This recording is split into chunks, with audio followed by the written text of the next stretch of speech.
Kisah tragis driver ojol gagal angkat telepon, anak istrinya tewas kebakaran.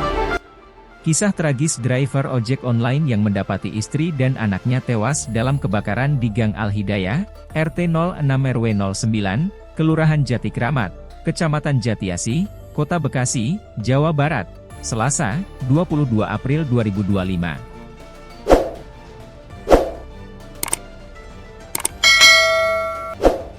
Ironisnya, sang istri ternyata sempat menelpon ojol bernama Priandri itu sebelum kejadian. Hanya saja, tidak terjawab. Bukan tanpa alasan, Priandri tidak mengangkat telepon karena sedang mengantar penumpang. Ditelepon sama istri jam 7 pagi, saya enggak sempat angkat. Saya telepon balik udah enggak aktif, ujarnya dilansir Tribun Jakarta, Selasa, 22 April 2025. Setelah berusaha menelepon balik, ia tidak kunjung mendapat jawaban dari sang istri. Ia berulang kali menelepon balik, tetapi nomor ponsel istrinya tak aktif. Tak segera memperoleh jawaban, Priandri bergegas pulang untuk mengetahui keadaan keluarganya di rumah. Setibanya di rumah, ia mendapati anak, istri, serta bapaknya menjadi korban kebakaran. Istrinya, yaitu NN, 21, dan anaknya A, 2, tewas dalam insiden itu. Sementara bapaknya, yaitu H, 58, ditemukan selamat meski menderita luka bakar serius di sekujur tubuhnya.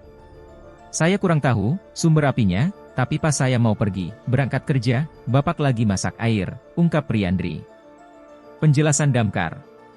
Komandan Regu Dinas Pemadam Kebakaran dan Penyelamatan, Disdamkarmat, Kota Bekasi, Hairul mengatakan, peristiwa kebakaran ini terjadi sekitar pukul 6.52 waktu Indonesia Barat. Kejadiannya di Jatiasih. Sementara api berasal dari korsleting listrik, korban jiwa 2 orang anak dan orang tuanya, ucap Hairul.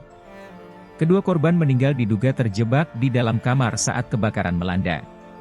Kondisi sedang tidur berdampingan di ruang kamar belakang, sepertinya terjebak, jelasnya.